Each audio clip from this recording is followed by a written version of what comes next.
அனைவருக்கும் என்னுடைய அன்பான வணக்கம். புத்தகம் படிக்கலாம், சில மனிதர்களை படிக்கலாம். சில மனிதர்களுடைய ஒரு தெரியாத பக்கம் அப்படின்னு ஒன்று இருக்குது. அதை நம்ம தெரிஞ்சுக்கிட்டோன்னு வச்சுக்கோங்களேன், அது இன்னும் கூட வாழ்க்கைக்கு பயன்படலாம். ஒரு சம்பவம் சொல்கிறேன். திருவிளையாடல் படம் நீங்கள் எல்லாம் பார்த்துருப்பீங்க. அந்த திருவிளையாடல் படத்தில் ஹேமநாத பாகவதர் அப்படின்னு ஒரு பாகவதர் பாடுவார். அவரை ஜெயிக்கிறதுங்கிறது இந்த உலகத்தில் கஷ்டம். அவருடைய இசை புலமை. ஆனால் அவர் ரொம்ப கர்வமுடையவர். தோற்று போகிறவங்களெல்லாம் அவமானப்படுத்துவார். அரசர்களை பார்த்து சொல்லுவார், என் இசையை ஜெயிச்சுட்டா அந்த ராஜ்யத்தை எனக்கு எழுதி வைக்கணும்னு கேட்பார். இந்த மாதிரிலாம் வரும் அந்த கதையில். அந்த ஹேமநாத பாலையா நடிப்பார் அந்த ரோலில். அது ஒரு தனி உலகம். என்றைக்காவது ஒரு நாள் வாய்ப்பு இருந்தால் பாலையா ஐயாவை பற்றி பேசுகிறேன். அது ஒரு தனி, அவரை மாதிரி ஒரு ஜீனியஸ் பார்க்குறது கஷ்டம். இப்போ இந்த ஹேமநாத பாகவதருக்கு பாட்டு பாடணும். பிறகு அந்த படத்தில் எப்படி வரும்னு கேட்டிங்கன்னா, சிவாஜி கணேசன் சிவபெருமான் அவர் வீட்டு வாசலில் உட்காந்து திண்ணையில் உட்காந்து பாடுவார். தன்னுடைய ஒரு பக்தரை காப்பாற்றுறதுக்காக பாடுவார். இது அந்த கதையை முழுக்க பார்த்தவங்களுக்கு தெரியும். அவருடைய குரலுக்கு டி.எம். சௌந்தரராஜன் பாடியிருப்பார். சிவாஜி கணேசனுக்கு டி.எம். சௌந்தரராஜன் பாடியிருப்பார். அதுவும் நல்ல பாட்டு, அருமையான பாட்டு. இந்த ஹேமநாத பாகவதற்கு பாட்டும் நானே பாவமும் நானே கவுண்டர் பாட்டு. அது ஹேமநாத பாகவதர் பாடுறதா முதல்ல ஒரு பாட்டு உண்டு. அந்த பாட்டுக்கு யாரை பாட வைக்கிறது அப்படின்னு கேட்குறாங்க. அந்த காலத்தில் டி.எம். சௌந்தரராஜன்னா இன்னொருத்தர் யாரை யோசிப்பாங்க? சீர்காழி கோவிந்தராஜன் அண்ணனை தான் யோசிப்பாங்க. ஆனால் அவர் ஒரு கொள்கை வச்சுருந்தார். எப்படின்னா, பாத்திரங்களில் தோற்று போகிற மாதிரி வர பாத்திரங்களுக்கு பாடுறதில்லை அப்படின்னு ஒரு கொள்கை வச்சுருந்தார். அது சரிதான். ஏன் தெரியுங்களா? நம்ம மக்களுக்கு அந்த வித்தியாசம் தெரியாது.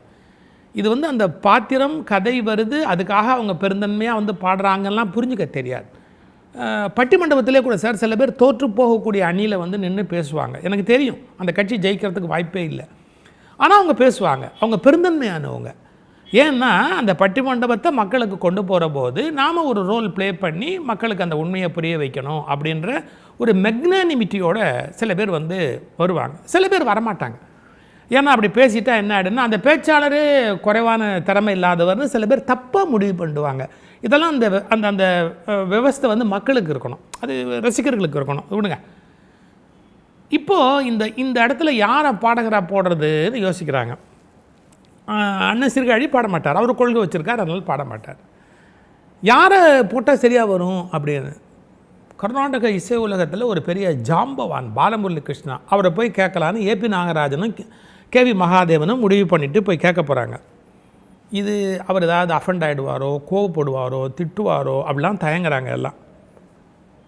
ஆனால் பாலமுரளி கிருஷ்ணாட்ட போய் இப்படியே சொன்ன உடனே அவர் இப்படியே பார்த்துட்டு, அவ்வளவுதானே, பாடி விடலாம், பாடிடுவோம் அப்படின்ட்டார். கதை அமைப்புப்படி என்ன நடக்கும் அப்படிங்கிறது தெரியும், ஆனாலும் பாடிடுறேன் அப்படின்னார். மிகப்பெரிய வித்வான் பாலமுரளி கிருஷ்ணா. ஒத்துக்கிட்டார், பாடிட்டார். இதெல்லாம் முடிஞ்சதுக்கப்புறம் பத்திரிகை நிருபர் ஒருத்தர் வம்பு வளர்க்குறார். என்ன கேட்டார், அந்த கதையில் நீங்கள் தோற்று போகிற மாதிரி வருது, அதுக்கு பாடியிருக்கீங்க. டி.எம். சௌந்தரராஜன் பாடுற பாட்டில் சிவபெருமானுக்காக, அப்போ அவர் தானே ஜெயிச்சது ஆகுது, நீங்கள் தோற்று போன மாதிரி வருது கதையில் அப்படின்னு. ஒரு நிமிஷம் பாலமுரளி கிருஷ்ணா சொன்னார், ஒரு நிமிஷம், என்னை தோற்கடிக்கணும்னா கடவுளே வரணும் அப்படின்னு தானே அந்த கதை வருது அப்படின்னார். என்ன பதில் அது? ஏன்னா அதில் சிவபெருமான் வராரு, அவர் தான் தோற்கடிக்கிறாருன்னு கதையில் வருது. என்னை தோற்கடிக்கணும்னு சொன்னால் கடவுளே வரணும் அப்படின்னு தானே அந்த கதையில் வர்றது அப்படின்னார். ரொம்ப தன்னுடைய வித்வத்து மேலே அவருக்கு எவ்வளவு நம்பிக்கை. இறைவன் நம்மளை விட பெரியவன், அவன் நம்மளை ஜெயிச்சா என்ன பெரிய நஷ்டமா? தன் கலை மேலே நம்பிக்கை உடைய ஒரு பாலமுரளி கிருஷ்ணா. அவருடைய இசை மேதமை மட்டுமல்ல, அவருடைய மனோபாவம் எப்படிங்கிறதுக்கு இது ஒரு சம்பவம். இந்த சம்பவத்தை, தன்னம்பிக்கையை உண்டு பண்ணக்கூடிய இந்த சம்பவத்தை எங்களுடைய ஒளிபரவட்டம் இதழில் நாங்கள் குறிப்பிட்டிருக்கிறோம். அப்புறம் இன்னொரு சின்ன செய்தி, அந்த ஒரு பக்கம் நான் படித்தோடனே என்னை ரொம்ப உருக்கிருச்சு. அது ஒருத்தர் இறந்து போயிட்டார், அடக்கம் செய்யணும்னு எல்லோரும் சொல்கிறாங்க. அவரை பற்றி ஒரு அப்சர்வேஷனை ஒருத்தர் சொல்கிறார். இப்போ மூச்சு இல்லை, ஆனால் அவர் இப்போ தான் இறந்ததான் நான் நினைக்கல. ரொம்ப ரொம்ப கவித்துவமான அணுகுமுறை. மூச்சு இல்லை, அவர் இப்போ தான் இறந்து போயிட்டான்னு நான் நம்பலை. அவர் 20 வருஷத்துக்கு முன்னாடியே இறந்துட்டாருன்னு நான் நினைக்கிறேன். ஏன்னா அவர் மனைவி இறந்து போனதுக்கப்புறம் நீ சாப்பிட்டியா அப்படின்னு அவரை யாருமே கேட்டதில்லை. அவங்க மனைவி இறந்து 20 வருஷம் ஆச்சு, நீ சாப்பிட்டியான்னு யாருமே கேட்கல, நீ சாப்பிட்டியான்னு அவர் யாருமே கேட்கலையே, அப்போவே அவர் இறந்து போயிருப்பார் நான் நினைக்கிறேன், ஆனால் யாரும் கவனிக்கலை. அப்புறமா அவரை எத்தனையோ பேர் அவமானப்படும்படியாக பேசியிருப்பாங்க. ஏன் இங்கே உட்காந்துருக்கிற, ஓரமாக போய் உட்காந்துக்கோ அப்படின்னு சொல்லியிருப்பாங்க. அப்போவே அவர் இறந்து போயிருப்பார். ஆனால் அவர் இறந்து போயிட்டாருங்கிறத யாருமே கவனிக்கலை. அவருக்கு ஒரு உடம்பு சரியில்லாமல் போயிருக்கும், டாக்டரை பார்க்கணுன்னு நினைப்பில்ல, ஏன்ப்பா நான் உடம்பு சரியில்லைப்பா டாக்டரை பார்க்கலாம், காசு என்ன எங்கள் மரத்துலையா காய்க்குது உனக்கு செலவு பண்ணுறதுக்கு, ஏன் இப்போ என்ன போனால் தான் என்ன யாரோ சொல்லியிருப்பாங்க குடும்பத்தில், வாய்ப்பு இருக்குல்ல. அந்த வார்த்தை கேட்டபோதே அவருக்கு ஒரு மரணம் வந்திருக்காது, அவர் அப்போ கூட இறந்துருக்கலாம், யாருமே கவனிக்கலை. அந்த வீட்டில் யாராவது துடுக்குத்தனமாக சொல்லியிருக்கலாம், எதுக்கு வீட்டுக்கு பாரமாக இங்கே வச்சுருக்கிற, எங்கேயாவது ஒரு அனாதை விடுதலை கொண்டு போய் விட்டு வந்துட வேண்டியது தானே, அப்படிலாம் பண்ணியிருக்காங்க எவ்வளோ பேர். கொண்டு போய் விட்டு வந்துட வேண்டியது தானே, எதுக்கு சோத்துக்கு பாரமாக இங்கே உட்காந்துக்கிட்டு அப்படின்னு யாராவது கேட்டிருக்கேன். அந்த நேரமே கூட அவர் இறந்து போயிருக்கலாம், ஆனால் அப்போ யாரும் கவனிக்காமல் போயிருக்கலாம். வாழ்க்கை என்பது எவ்வளவு சிக்கலானது, இந்த ஒரு நல்ல கருத்தை யாருமே கவனிக்கவில்லை அப்படின்னு ஒருத்தர் எழுதுகிறார்.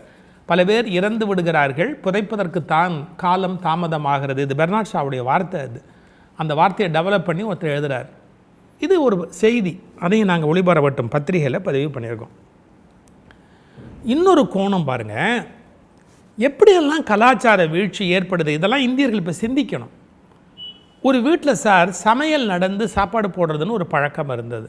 கொஞ்சம் கொஞ்சமாக என்ன ஆகிப்போச்சு, சமையலுங்கிறது குறைஞ்சி போச்சு. இப்போ கூட வேடிக்கையாக மருமகள்கிட்ட மாமியார் கேட்குறாங்க, அம்மா கொஞ்சம் வெந்நீர் கொடுன்னு. மருமக என்னமோ ஃபோனை நோண்டிக்கிட்டு இருக்கிறாங்க. என்னென்னு கேட்டால், ஸ்விக்கியில் ஆர்டர் பண்ணியிருக்கேன், வெந்நீர் வரட்டும் அப்படின்னு. அந்த அளவுக்கு இது மிகைப்படுத்தப்பட்டது.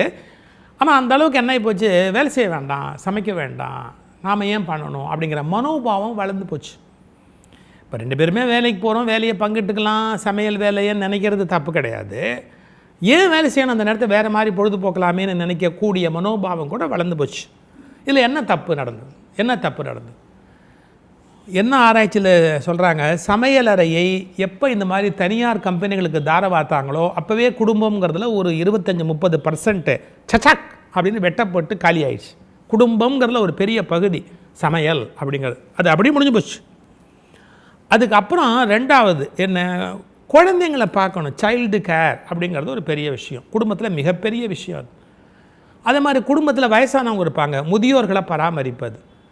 இப்போ அமெரிக்க வாழ்க்கை முறையில் நீங்கள் கவனிச்சிங்கன்னு சொன்னால், குழந்தைங்களையும் நீங்கள் கொண்டு போய் சைல்டு கேரில் விட்டு விடலாம், இல்லை சைல்டு சிட்டிங் வீட்லேயே வந்து பார்க்குறதுக்கு பெண்கள் இருக்காங்க, அவங்ககிட்ட ஒப்படைச்சிடலாம் குழந்தைய. அந்த குழந்தைய அவங்க அடிப்பாங்க, சில பேர் அடிப்பாங்க, எல்லாரையும் நான் குறை சொல்லலை, சில குழந்தைங்களை மோசமாக ஆக்குவாங்க. அதெல்லாம் கூட வீடியோ எடுத்து பிறகு போட்டிருக்கிறாங்க பல பேர், இந்த ஹிடன் கேமரா வச்சு எடுத்து எவ்வளோ கொடுமை நடந்திருக்கலாம் போட்டிருக்கிறாங்க.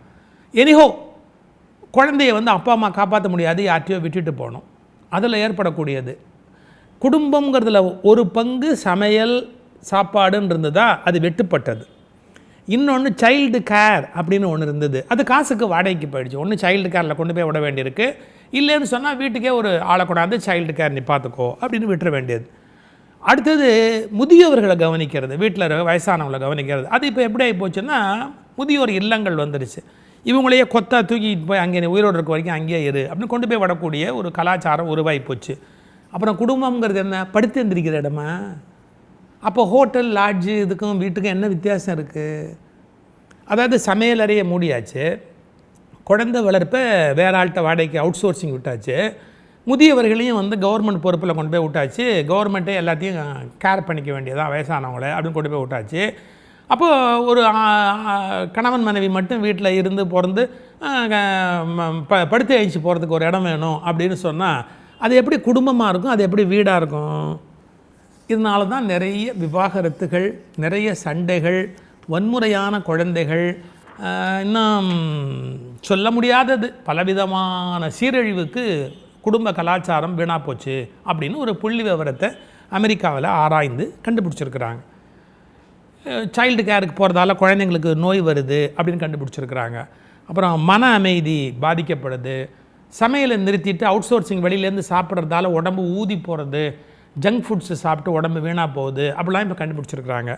சரி, மொத்தத்தில் அப்புறம் என்ன, நாம் சமையல் அறையை க்ளோஸ் பண்ணக்கூடாது, முதியவர்களை வெளியில் அனுப்புறது நல்ல பழக்கம் இல்லை.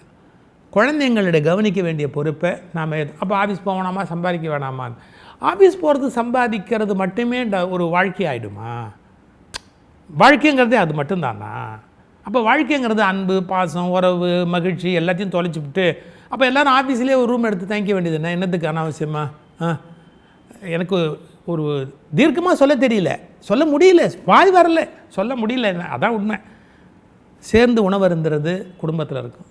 ஏதோ ஒரு எறும்புக்கு, ஒரு காக்காய்க்கு, 4 வாசல் இருக்கிற விலங்குகளுக்கு இதெல்லாம் உணவு கொடுக்கறதுன்னு ஒரு பழக்கம்.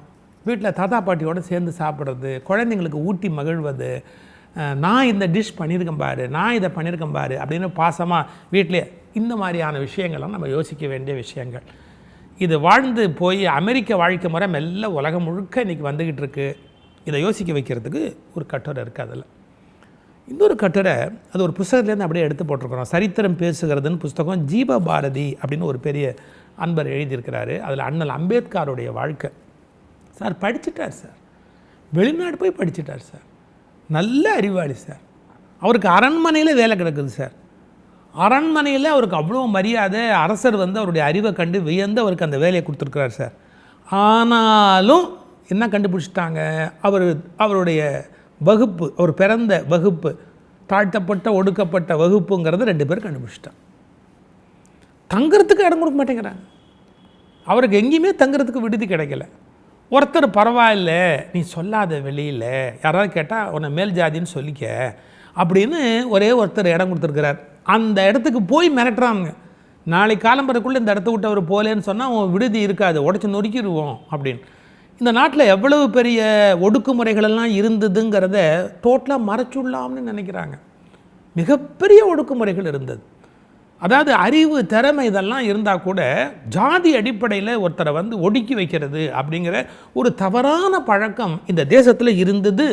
அதெல்லாம் அழித்து வரலாற்றெல்லாம் நம்ம மாற்றிட முடியாது. இருந்ததுங்கிறதையாவது ஒத்துக்கணும். இனிமே இருக்காதுங்கிறது வேறு விஷயம், இருக்கக்கூடாதுங்கிறது வேறு விஷயம். ஆனால் ஒரு சில அநியாயம் இழைக்கப்பட்டதுங்கிறதுக்கு அடையாளம் அம்பேத்கருடைய வரலாறு. இரவோடு இரவா சார் அவர் அந்த லாட்ஜுக்காரர் மிரட்டின உடனே அவர் சொன்னார், எப்பா நான் ஒன்றை இங்கே இருக்க வச்சு எனக்கு என் கட்டடம் வீணாக போயிடும்பா அப்படின்னு. வேறு வழி இல்லாமல் இடம் கிடைக்காமல் ஒரு பூங்காவில் போய் ராத்திரி முழுக்க படுத்திருக்கிறார். யோசிச்சு பாருங்கள், படிச்சுட்டார்.